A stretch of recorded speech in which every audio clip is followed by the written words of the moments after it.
부모님이나 김남배 씨를 찾습니다. 1975년 미국으로 입양된 최미련 씨. 최미련 씨는 1970년 6월 16일 전북 익산 출생으로 추정된다. 생후 약 2달 후인 1970년 8월 6일 김남배라는 여성이 그녀를 익산 농구 앞에서 발견해 그해 11월 12일까지 돌봐주었다. 그 후 미련 씨는 이리 기동영화원에서 지내다가 홀트 아동복지회를 통해 해외 입양되어 5살 때인 1975년 6월 27일 미국행 비행기에 실려 고국을 떠나야 했다.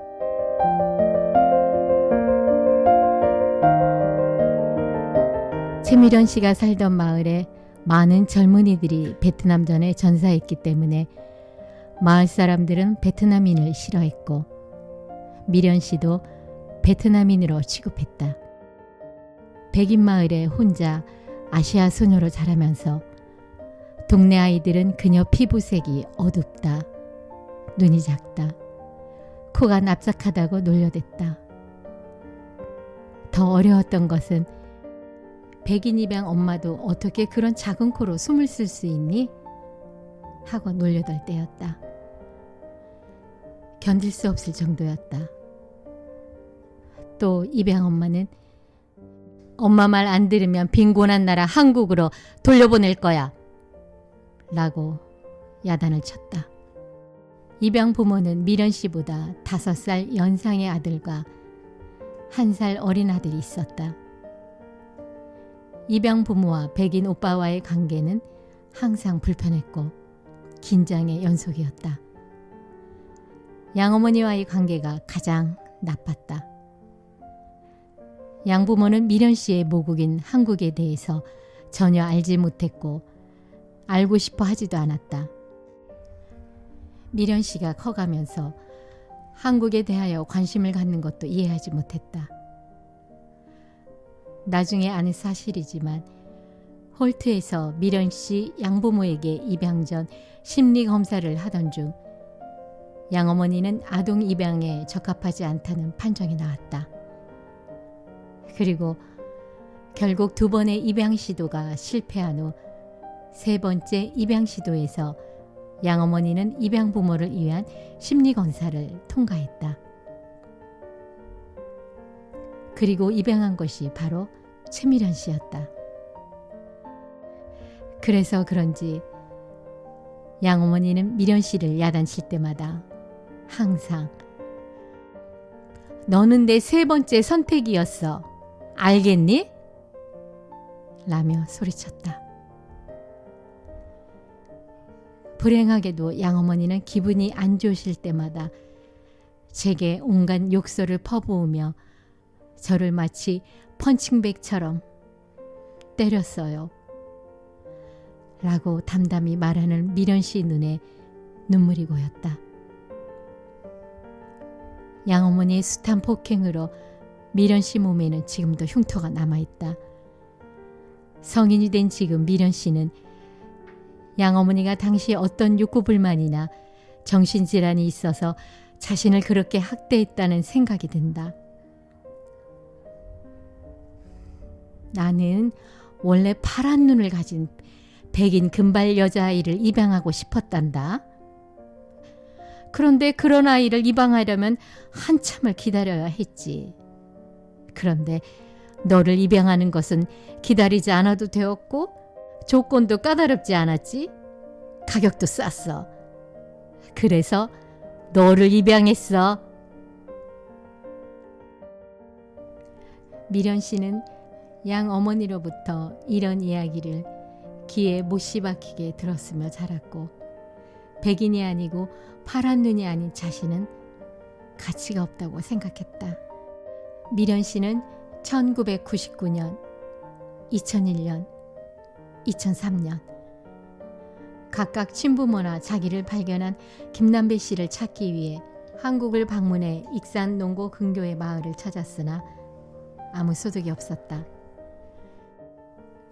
그녀는 익산 농고 부근 경찰서를 방문하여 김남배 씨를 수소문했으나 담당 경찰은 그 이름이 가짜 같다고 답변했다. 통역과 함께 미련 씨는 익산 농고 근처 노인정을 찾아가 1970년 출생한 아이와 버려진 아이, 그리고 김남배라는 여성에 대해 마을 노인들에게 문의했다. 그러나 노인들은 별로 달가워하지 않았으며 질문이 너무 많다며 미련 씨와 통역에게 가! 라고 소리쳤다. 결국 미련 씨는 친부모에 대해 아무 정보도 못 얻고 실망해서 돌아왔다. 미련 씨는 지금도 왜 그 노인들이 그렇게 자신을 냉정하게 대했는지 이해할 수 없다. 미련 씨는 그 후 익산 근교의 작은 마을을 방문하여 자기 사진, 연락처와 함께 친부모님을 찾는다는 포스터를 여기저기 붙였다. 그러나 한 마을 주민이 화를 내며 포스터를 찢어버렸다. 미련 씨는 지금도 왜 그 마을 주민이 포스터를 찢어버렸는지 이해할 수 없다. 2001년 미련 씨는 한국 홀트를 방문해서 어떻게 입양 전 심리검사에 2번이나 떨어진 가정에 자기를 입양 보냈냐고 화를 내며 항의했다. 당시 홀트 직원의 반응은 뜻밖이었다. 미국에서 좋은 생활을 했잖아요. 영어도 할 줄 알고 한국에서 영어도 가르치시잖아요.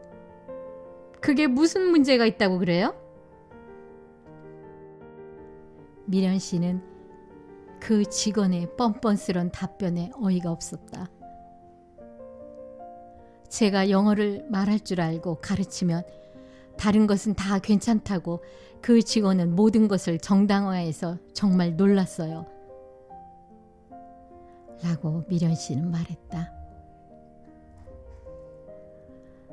저는 부모님의 소식을 날마다 기다리면서 당신들을 한국과 미국에서 찾고 있습니다. 얼마나 형편이 어려우셨으며 부모님이 저를 포기했을지 저는 이해합니다.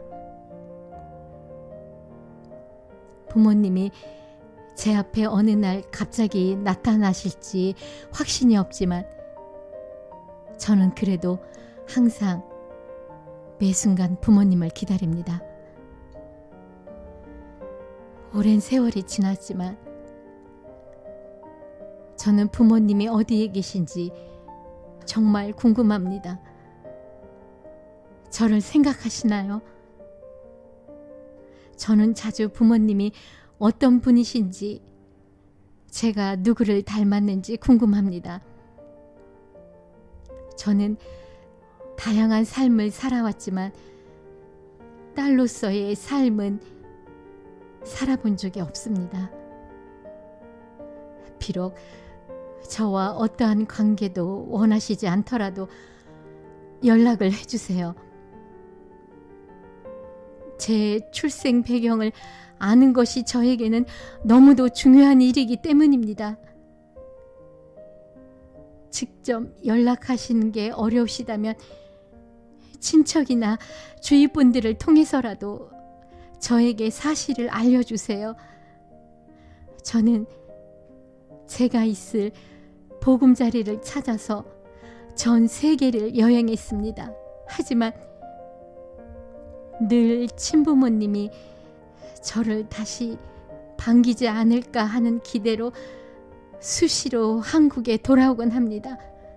저는 기다립니다. 부모님, 빨리 연락 주세요.